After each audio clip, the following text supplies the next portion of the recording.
let's talk about the supplement that I'm predicting will blow up in 2025. It's affordable, scientifically backed, and could transform your energy, strength, and even your brain power. Any guesses? But first, let me just say that supplements are one of the most affiliate marketable things out there. They're cheap to produce, cheap to ship, and have no legal obligation to be regulated. So always bear caution, even when somebody like me, a regulated healthcare professional, tells you about them on the internet. And if we haven't met before, hi, I'm Maria and I'm a registered dietitian. Now let's get into the predictions. I can't wink. Clearly can't wink. So I would place a bet that many of you are thinking I'm going to start talking about gut health supplements. But as I'll touch on later, I think we should leave them in 2024. I'm also not talking about magnesium, green powders, or colostrum from breast milk. People are really going to all extremes these days. The supplement that I predict is going to blow up and make a lot of money is creatine. But don't roll your eyes at me just yet. Because yes, we have known for years that creatine improves strength and performance. In fact, it is the most scientifically backed supplement on the planet. But here is the twist. It's not just about muscles anymore. Because there are two groups of people that in particular, if you are in one of them, and my guess is that the chances are you probably are, you could really benefit from creatine supplements. And this is without even needing to step inside a gym. Now, this is just my opinion. I would love to know and get a conversation started below in the comments. What supplement do you think is going to blow up in 2025? And what ones should you save your money on? Or if I have missed any, because this is by no means an exhaustive list. We could go on all day about supplements that are a waste of money. So here is the thing about nutrition research.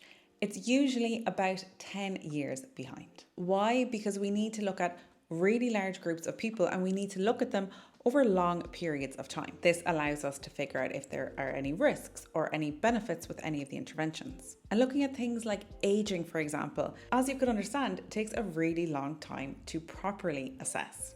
And because of this, it can take years for findings to become properly analysed and then turned into guidelines and recommendations. However, as a dietitian, I get to dive into the research as it's happening. I can interpret it and draw conclusions well before those formal guidelines or recommendations are published. And then I can bring that information to you and you can decide whether or not you want to take it on board. And that brings me to creatine. I think that creatine is going to get very popular this year because we have learned so much more about its effects beyond strength. There is emerging research that shows it has a benefit for things like mental clarity, mood, and even aging. Up until now, creatine has been very popular, but only amongst one group of people, gym goers and athletes. But I think we are now going to see two new groups of people seeking out and purchasing creatine in the masses. And those groups of people are number one, women, and number two, people who are trying to follow a more plant-based diet, or vegans and vegetarians. But the best part is that creatine is safe. Creatine is a natural substance that your body already produces. It's not a steroid or an artificial hormone or anything along those lines. And we have decades of research proving that it's safe and effective for everyday use. But of course, before I go any further, I don't want to make you feel like you are not being healthy and you're not doing yourself a service by not taking creatine supplements. You will and can still be perfectly healthy without it.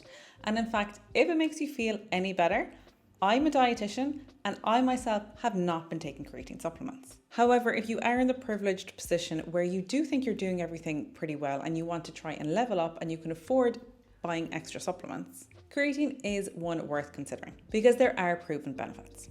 A lot of supplements on the market are what I like to call expensive urine, but this one is not. Now I'm going to pause here and ask that if you're enjoying the video so far, I would really appreciate it if you hit that red subscribe button below. It really helps support my channel. And if you're looking for healthy, high protein recipe ideas, I'd recommend following me over on Instagram. So why do I think it's going to blow up and that women and plant-based eaters are going to be rushing to purchase creatine? Well, because as we are now learning, females store less creatine in their bodies compared to men. In fact, we store 70 to 80% less. Now that is significant. So that is my prediction for 2025. And based on that prediction, it is a supplement that I myself now am going to trial taking for 2 reasons. Number 1, I want to make a video about creatine in women, and I want to be able to report back to you my experience of taking it. And number 2, I'm already nailing the basics most of the time. I'm pretty good at eating enough protein, and I'm quite consistent at going to the gym. And I'm also getting married in 6 months' time. So I want to get in the best shape of my life for my wedding. And if creatine is something that can give me just that little bit more of an extra edge, then I'm willing to experiment with it. So if you have any questions about creatine in general, creatine in women, comment below and let me know, and I'll make sure to include it in that video that I'm planning to make in the next few weeks. Now let's move on to the supplements that I think you should avoid. Number 1 is to avoid generalized supplements or probiotics for good gut health. Now, I am a huge advocate for gut health.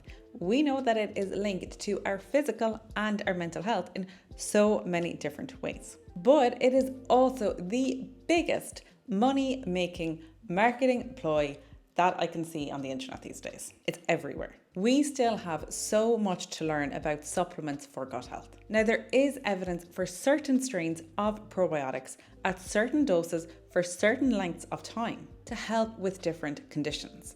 Like if you've been on a course of antibiotics, for example, if you are experiencing anxiety, if you have IBS, there are certain proven strains for certain conditions. But taking a general one off the shelf is of no use. I like to equate it like this. If you had high blood pressure, would you walk into the pharmacy and pick up a medication for high cholesterol? No, I would like to think that that's probably something a person would not do. Similarly with gut health, there's no point in going in and buying one if you don't know what exactly you're taking it for or which one you're taking. My advice is, if there's something you really want to take it for, go onto the website usprobioticguide.com.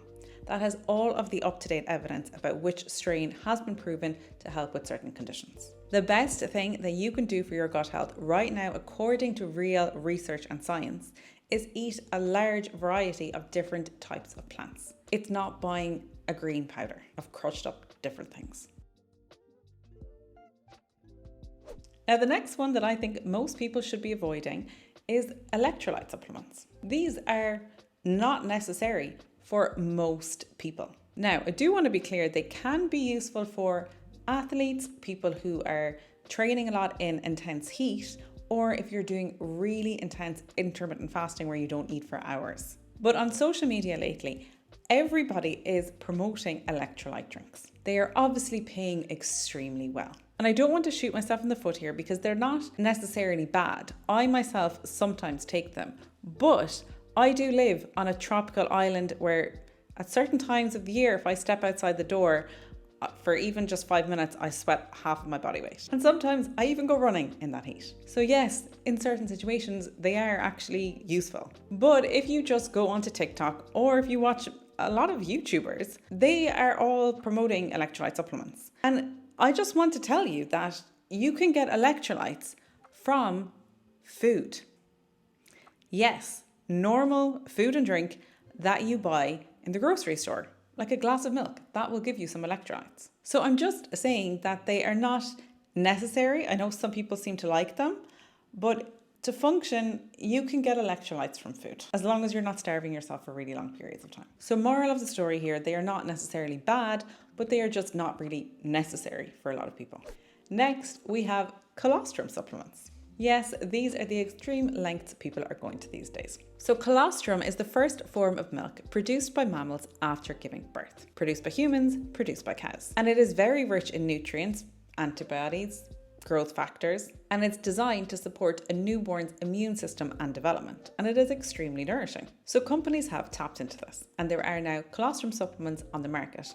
They're usually derived from bovine sources, so a cow. And there is research on the health benefits of these supplements. However, none of the companies that are currently on the market, none of them use the minimum effective dose to support the claims that they are making. And these supplements are expensive. And this is a huge trend with supplement companies. They will sprinkle in a little bit of colostrum or whatever the ingredient that they're trying to market is. And then they will make huge claims saying it reaps all of these benefits. But the studies that saw a clinical effect with colostrum were using really high doses, like 20 to 60 grams. But in colostrum supplements, most of them only have around 500 milligrams. Doing the math, that is only about 2.5% of the amount needed to see an actual benefit. So you don't need to buy these really expensive supplements that have little sprinklings of things that are just not going to do anything. Next, we have l-glutamine. Again, really popular on social media, claims that it will help with preventing against leaky gut, supporting symptoms of IBS, improving immunity, and even helping to reduce your appetite. And this is a funny one because as a dietitian, there is actually clinical evidence for using l-glutamine in a certain situation. And that is in my patients in ICU. And I'm going to guess if you're watching this video, you are probably not watching from an ICU bed. If you are, cheers for being such a loyal and dedicated subscriber. I hope you get better soon. But this concept of leaky gut is also not a very straightforward one, because in general health, your gut is actually meant to be a little bit leaky. It's meant to have some permeability. That is how nutrients get from your gut into your bloodstream to be absorbed and used by your body. And there is some emerging evidence. There is one study, and it took people with IBS, and 58% of them saw a reduction in symptoms when they were using l-glutamine. But this was versus 46% seeing a reduction in symptoms when they were taking the placebo supplement. So not a massive difference here. My stance is that I would hold off on this one for now, particularly if it's for gut health reasons. Because if you take l-glutamine at high doses, it can actually cause more gut issues for you. So I would hold off until we have a little bit more science to guide us. Then we have vitamin C. And again, this one, it's not all bad. But generally what I would say is that there is no real need to resort to supplements for vitamin C, because it is actually so easy to get enough of this vitamin from your diet naturally. So even just half a cup of broccoli has over 80% of your daily needs. And also, again, this is something that if you take in really high doses, it can actually cause you a little bit of gut upset and gut symptoms too. And contrary to the popular belief that vitamin C can help with symptoms or warding off a cold, the evidence behind this is actually very, very mixed. Some people feel like it helps, so if you really want to take it, I don't think you're going to be doing yourself any harm. You will just be peeing out the excess. But it's something that I myself don't ever personally buy. I would rather spend that money on some nice fresh fruit to get my vitamin C that way instead. And I will also just add that if you are an athlete, there is actually evidence to support that vitamin C might be beneficial for you because you have naturally much higher needs. So there we have it. Those are my predictions for the supplement industry in 2025. Comment below what you think, and please feel free to disagree with me here too. And make sure to subscribe and keep an eye out for my Creatine and Women video, which will be out in the next few weeks. And if you enjoyed this video, I have a feeling that you will enjoy my 7 tiny habits for bigger and better health this year. I'll leave it linked on the screen somewhere here for you. As always, thank you very much for watching. Stay happy and healthy, and I will see you again next week. Thanks for watching.